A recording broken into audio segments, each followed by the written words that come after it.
Good afternoon. I'm Keith Westerkamp from the Cedar Rapids Community School District and your representative in District 6 on the Iowa Association of School Boards. It is my pleasure to introduce Iowa's Lieutenant Governor, Kim Reynolds, a former state senator and a county treasurer who serves as Iowa's 45th Lieutenant Governor. Since 2011, Lieutenant Governor Reynolds has helped attract more than $11 billion into private investments in the state. She has a passion for and works tirelessly to promote STEM, science, technology, engineering, and math programs for our students.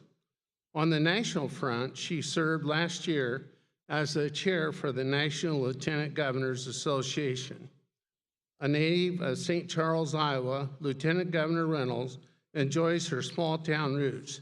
She and her husband, Kevin, are the proud parents of 3 daughters and 7 grandchildren. Please help me welcome Lieutenant Governor Kim Reynolds.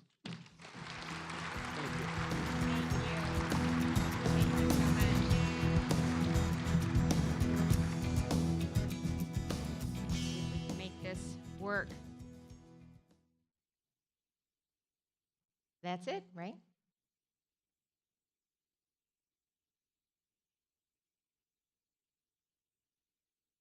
Here we go. Okay. Oh, I'm doing 2 things at once. Let's see how this works.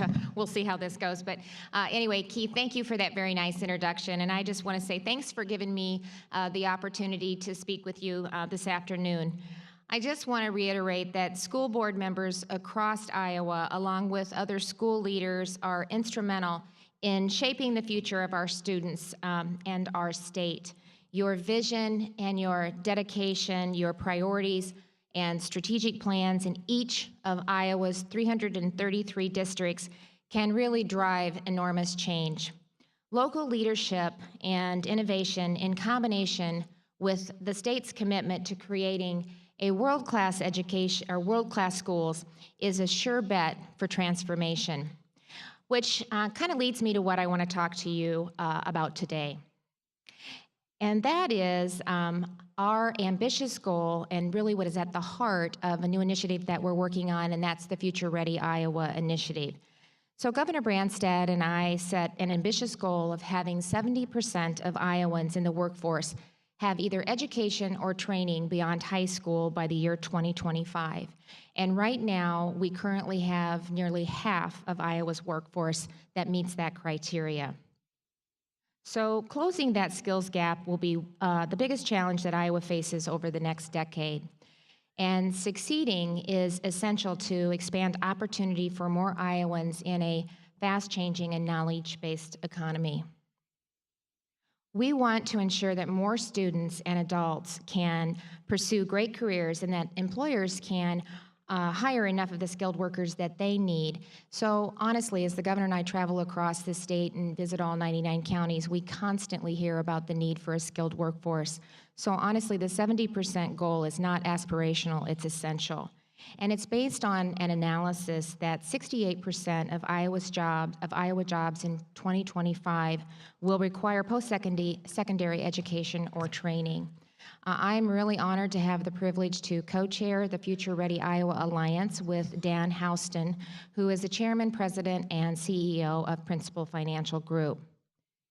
In August, Governor Branstad signed Executive Order 88, which established the Alliance, and charging it with making policy recommendations to reach the 70% goal.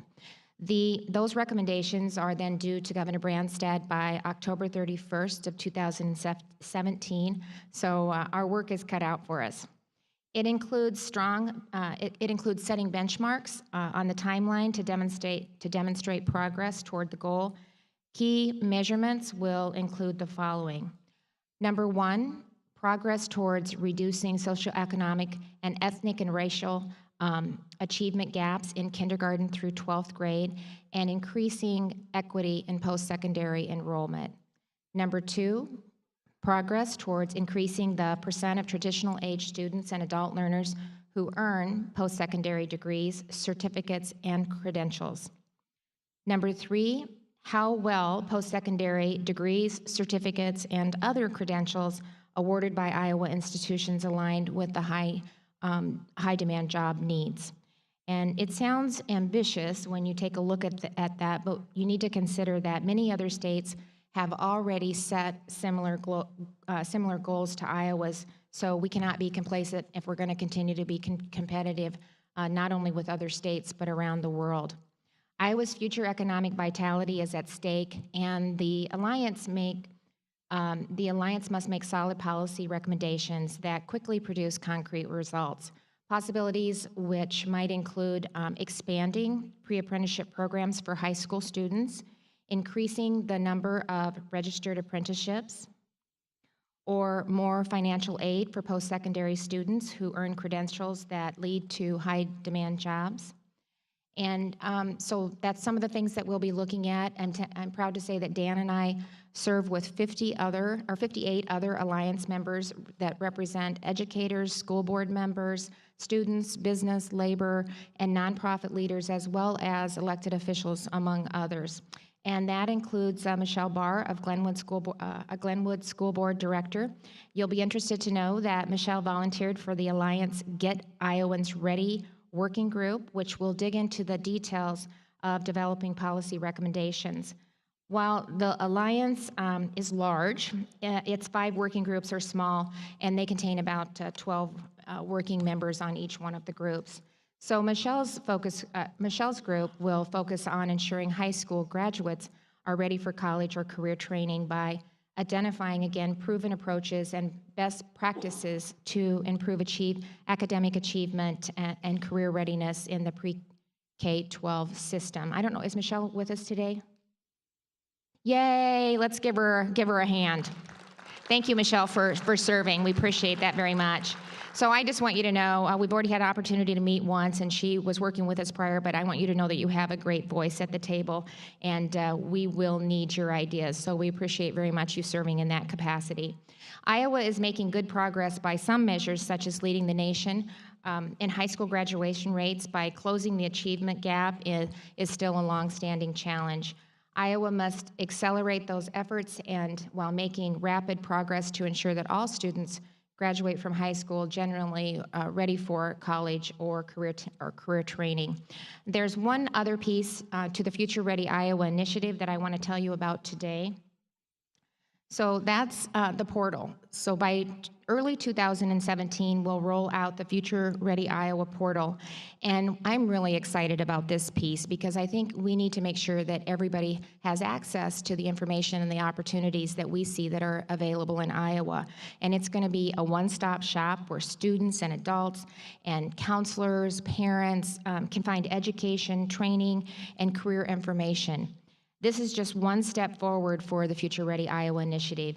We know that by reaching Iowa's 70% Future Ready Iowa goal will depend on unprecedented level of collaboration, including school board members and other school leaders. So my main mission today is to just ask each of you to tell others in your communities about the work and what about the Future Ready Iowa initiative. Look for ways that you can participate, and we really can collectively and together reach our goal. Your key partners as we work together to reach the Iowa Future Ready initiative's goal. So we've also, as well as kind of what I've highlighted this afternoon, which was very high level, there should be a sheet on each one of your tables that you can take back home that will give you a little bit more information. So again, if you have any ideas, don't hesitate to contact your representative or our office. We're interested in your feedback so that together we can really make sure that Iowans can not only fill the careers of today, but be successful in the careers of tomorrow. So thanks for all you do. Thanks for giving me a few minutes, and look forward to partnering with you in the future. Thank you very much.